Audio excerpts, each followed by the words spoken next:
పల్నాడులో ప్రజాస్వామ్య నియంతృత్వ పరిపాలన జరుగుతోందని అన్నారు జంగా కృష్ణమూర్తి. మాచర్ల నియోజకవర్గంలో ఎన్నికలు ప్రశాంత వాతావరణంలో జరగాలి. మాచర్లలో ఎమ్మెల్యే పిన్నెల్లి రామకృష్ణారెడ్డి అరాచకాలు ప్రోత్సహిస్తున్నాడు అని అన్నారు. గత రాత్రి కారంపూడి మండలం మిర్యాల గ్రామంలో టీడీపీ నేత బత్తుల శ్రీనివాస్ యాదవ్ ఏర్పాటు చేసిన ప్రచార కార్యక్రమంలో తాను పాల్గొన్నానని తెలిపారు. ప్రచారానికి విశేష స్పందన రావడంతో వైసీపీ నాయకులు బత్తుల శ్రీనివాస్ యాదవ్ ట్రాక్టర్ గడ్డివామును తగలబెట్టడం దుర్మార్గమన్నారు. గతంలో కూడా మిర్యాలలో టీడీపీ అభ్యర్థి బ్రహ్మారెడ్డి ప్రచారం నిర్వహించిన ట్రాక్టర్ను వైసీపీ నాయకులు తగలబెట్టారన్నారు. మాచర్లలో వైసీపీ ఎమ్మెల్యే పిన్నెల్లి రామకృష్ణారెడ్డి అరాచకాలతో ఎన్నికల్లో గెలవాలని చూస్తున్నారు. మాచర్లలో జరిగే ఎన్నికలపై ఎలక్షన్ కమిషన్ ప్రత్యేక దృష్టి సారించాలి.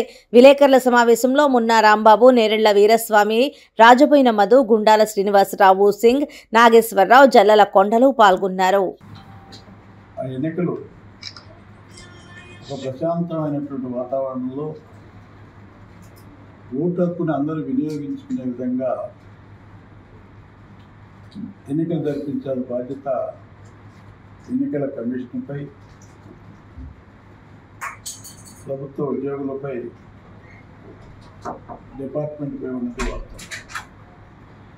ఇటీవల మాచర్ల నియోజకవర్గానికి సంబంధించి చూస్తే అక్కడక్కడ విద్యుత్కు సంబంధించి గ్రామాల్లో ఒత్తిడి చేసి గ్రామాల్లో ఉన్నటువంటి తెలుగుదేశం పార్టీకి సంబంధించిన నాయకులను, కార్యకర్తలను భయపెట్టి ఎన్నికల్లో గెలవాలని చూస్తున్నారు.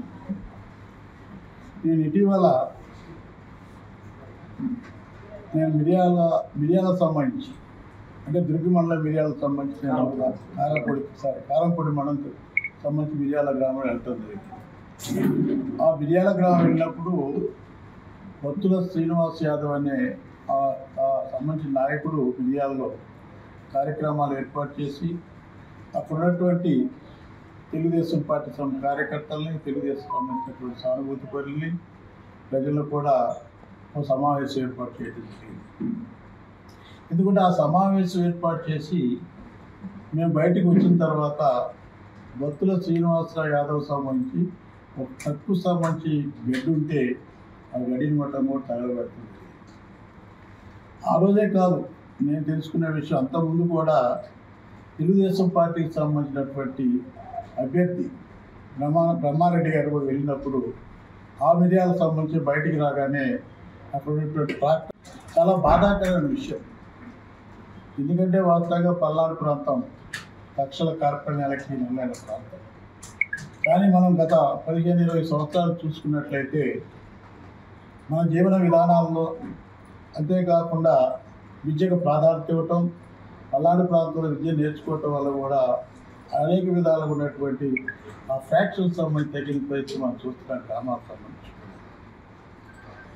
అంటే ఈ రోజున వైఎస్ఆర్ కాంగ్రెస్ పార్టీకి సంబంధించినటువంటి శాసనసభ్యులు ఏ విధంగా అకృత్యాలు చేస్తారో, ఏ విధంగా దౌర్జన్యాలు చేస్తున్నారో మరలా పల్నాడు ప్రాంతాలని ఒక రావణాకాష్టంగా మార్చడం కోసం, ఎందుకంటే అధికారుల ధ్యేయంగా సంపాదన ఆలోచనతో ప్రయాణిస్తున్నట్టు కనపడుతున్నది. ముఖ్యంగా పల్నాడు ప్రాంతాలకు సంబంధించిన పరిస్థితి. ఎందుకంటే పల్నాడు ప్రాంతం వెనుకబడ్డ ప్రాంతం అయినప్పుడు కూడా ఈ ప్రాంతాన్ని అభివృద్ధి పరచుకోవాలి ఆలోచన. అంటే శాసనసభ్యులుగా అనేక మంది శాసనసభ్యులు చేశారు కూడా. నేను కూడా 10 సంవత్సరాల పాటు గుజరాత్ నియోజకవర్గంలో శాసనసభ్యులు చేశాను. అనేక మంది శాసనసభ్యులు చేసినప్పుడు కూడా అప్పటికి ఇప్పటికి చాలా వ్యత్యాసాలు కనపడతాయి. కేవలం డబ్బు సంపాదన ధ్యేయంగా అధికారాన్ని అడ్డం పెట్టుకుని ఏమైనా చేయొచ్చన్న ఒక ఆలోచనతో కార్యక్రమాలు కొనసాగించి ప్రశాంతంగా ఉన్నటువంటి గ్రామాల్లో కూడా కక్షల కార్పణ్యాన్ని ప్రేరేపించి వాళ్ళ పబ్బం గడుపుకోవాలంటే ఆలోచన జరుగుతుంది. దీన్ని ప్రజలు గమనించాల్సినటువంటి అవసరం ఉంది. డబ్బు శాశ్వతం కాదు. ప్రజాప్రతినిధులుగా ప్రజలతో మమేకం కావటం, ప్రజలతో సంబంధాలు, అంతేకాకుండా ప్రజలు నీకు అధికారం ఇచ్చినప్పుడు ఏ విధంగా దాన్ని ఉపయోగపెట్టుకొని ఏ మేరకు ప్రజలకు ఉపయోగపడ్డా, ఏ మేరకు ఆ ప్రాంతాన్ని అభివృద్ధి చేసేటటువంటి ప్రధానమైన విషయం. కానీ డబ్బు కానీ పదవి కానీ శాశ్వతం కాదు. అలాంటి ఆలోచనతో ఇక్కడ ప్రయాణం చేస్తుంది కనపడుతుంది. అంతేకాకుండా గ్రామాల్లో బెదిరింపు గ్రామాల్లో బెదిరింపులు మేము ఇక్కడ గెలవపోయినా మాకు అధికారం వస్తుంది అనే ఆలోచన. ఈ ప్రజాస్వామ్యమా లేక నియంత్రిత పరిపాలన? నాకు చూస్తే పల్నాడులో ప్రజాస్వామ్య ముసుగులు నియంత్రిత పరిపాలన జరుగుతుంది. ఎక్కడ లేనటువంటి పరిస్థితి. స్థానిక సంబంధిత సంస్థల యొక్క అధికారాలు లేవు. స్థానిక సంస్థల సర్పంచ్ కానివ్వండి, ఎంపీపీకి కానివ్వండి, ఇలాంటి స్థానిక సంస్థల ప్రతినిధికి ఏమాత్రం కూడా అధికారాన్ని లెక్క చేసే పరిస్థితిగా పల్నాడు ప్రాంతంలో ఉంది. నేను అందుకే తెలుగుదేశం పార్టీకి సంబంధించినటువంటి కార్యకర్తలు మనవి చేస్తున్నాను.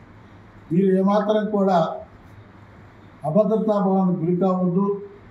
మీరు ఏమాత్రం కూడా సమన్వయం పాటించండి. కక్షల కార్పణ్యాలకి ఎలా తాడే అవకాశం కూడా మనవి చేస్తాం. అంతేకాదు గ్రామాల్లో నేను చూశాను, మరీ ముఖ్యంగా బీసీలకు సంబంధించిన వారి మధ్య వారికి తగవలు పెట్టి కనీసం ఆ గ్రామానికి సంబంధించినటువంటి రాజీ పడతామని వచ్చినప్పుడు కూడా రాజీ కార్యక్రమం చేసేటువంటి నాయకులు ఈ ప్రాంతంలో ఉన్నారు. వారి యొక్క ఆలోచించండి. అందుకని నేను మనవి చేస్తాను, మాచర్ల నియోజకవర్గం సంబంధించినటువంటి అందరికీ బీసీ, ఎస్సీ, ఎస్టీ, మైనారిటీ వర్గాలకు ప్రజలందరూ కూడా మనవి చేస్తాను. ఎవరు స్వార్థం కోసం, ఎవరు పదవుల కోసం మీరు ఏ విధంగా పౌరులుగా మారకాకండి. మీ ఓటు హక్కులు మీరు సక్రమంగా వినియోగించుకొని తెలుగుదేశం పార్టీకి సంబంధించి తప్పనిసరి కూడా రాబోయేటువంటి కాలంలో మీకు అండగా ఉంటుంది.